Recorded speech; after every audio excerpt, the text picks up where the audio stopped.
Hello guys, ఈ ఆలయంలో మీరు థర్డ్ స్టెప్ పై కాలు మోపితే మీ లైఫే చేంజ్ అయిపోతుంది. మీరు మీ లైఫ్లో చేసిన ప్రతి పాపం కూడా తొలగిపోతుంది. అవును, నిజమే. ఒడిస్సాలో ఉన్న పూరి డిస్టిక్లో జగన్నాథ స్వామి టెంపుల్ గురించి నేను మాట్లాడుతున్నాను. ఇది జస్ట్ ఒక ర్యాండమ్ స్టోరీ కాదు. భారతదేశంలో ఉన్న ప్రతి భక్తుడు ఖచ్చితంగా దీన్ని నమ్ముతాడు. సో ఈ వీడియోలో ఆ థర్డ్ స్టెప్ గురించి ఉన్న సీక్రెట్ చెప్పబోతున్నాడు. మిస్ అవ్వకుండా లాస్ట్ వరకు చూడండి.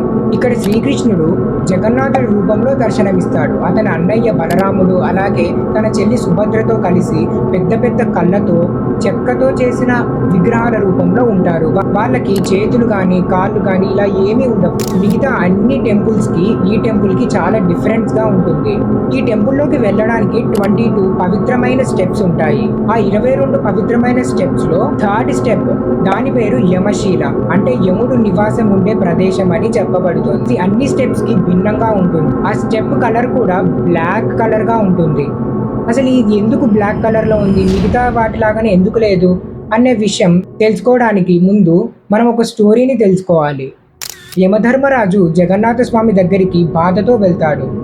స్వామి, మీ దర్శనం పొంది ప్రతి ఒక్కరూ మోక్షానికి వెళ్ళిపోతున్నారు, నా నరకలోకానికి ఎవరూ రావట్లేదు అని చెప్తే వెంటనే చిరునవ్వు చిందిస్తూ జగన్నాథుడు చెప్పిన సమాధానం ఏంటంటే, ఓ యమ, ఈ 22 స్టెప్స్ లో థర్డ్ స్టెప్ పై నువ్వు నివసించు. దానిపై ఎవరన్నా కాళ్ళు మోపితే జీవితంలో చేసిన పాపాలన్నీ తొలగిపోయి ఎంతో ఆనందంగా జీవిస్తారు, కానీ తప్పకుండా నరకలోకానికి వస్తారు అని అతనికి వరం ఇస్తాడు. యమధర్మరాజు అప్పటి నుండి ఆ 3వ మెట్టుపై నివసించడం స్టార్ట్ చేశాడు. అందుకే దాన్ని యమశీల అని అంటారు. ప్రతి జగన్నాథ భక్తుడు ఆ గుడికి వెళ్ళిన తర్వాత ఆ స్టెప్ ని తాకుతారు, నమస్కరిస్తారు, కానీ కాళ్ళు మాత్రం మోపరు. ఈ కథ వల్ల మనకి ఒక మోరల్ కూడా తెలుస్తోంది. దేవుణ్ణి దర్శించుకోవడం వల్ల మోక్షం లభిస్తుంది, అలాగే మన లైఫ్ లో ఖచ్చితంగా డెత్ అనేది ఉంటుందని. యమశిల అంటే అర్థం లైఫ్ నుంచి డెత్ కి ఒక క్లాక్ అని అర్థం. మనుషులు ఎన్ని పాపాలు కానీ పుణ్యాలు కానీ చేసినా చివరికి మరణం వారికి తప్పదు.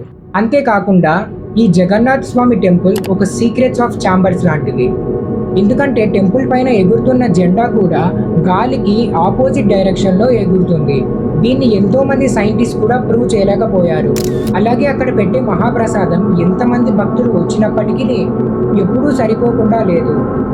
ఇక్కడ జగన్నాథుడు అలాగే సుభద్ర బలరాముడు మిగతా దేవుళ్ళ అందరికంటే భిన్నంగా ఉంటారు. ఈ ఆలయంలో వాళ్ళకి చేతులు కానీ కాళ్ళు కానీ ఏమీ ఉండవు. పూరి జగన్నాథ్ టెంపుల్ మరణం, జీవితం అలాగే మోక్షం 3 కలిసి ఉన్న ఒక ఏకైక ప్రదేశం అది. ఎంతో మంది ఇండియన్స్ కి అక్కడికి వెళ్ళాలని ఒక కళ కూడా. సో మీలో ఎంతమందికి అక్కడికి వెళ్ళాలనిపిస్తోంది? అలాగే ఈ స్టోరీ గురించి మీరేమనుకుంటున్నారు? వెళ్తే మీరు ఆ థర్డ్ స్టెప్ పై నిజంగా కాలు మోపుతారా, లేకపోతే దాన్ని జస్ట్ చూసి దాటుకొని వచ్చేస్తారా? మీ ఒపీనియన్ కింద కమెంట్ సెక్షన్లో తెలియజేయండి. అలాగే మరిన్ని ఇంట్రెస్టింగ్ వీడియోస్ కోసం మన ఛానల్ని లైక్ చేసి సబ్స్క్రైబ్ చేసుకోండి. మన ఇన్స్టా పేజ్ కూడా ఫాలో అయిపోండి.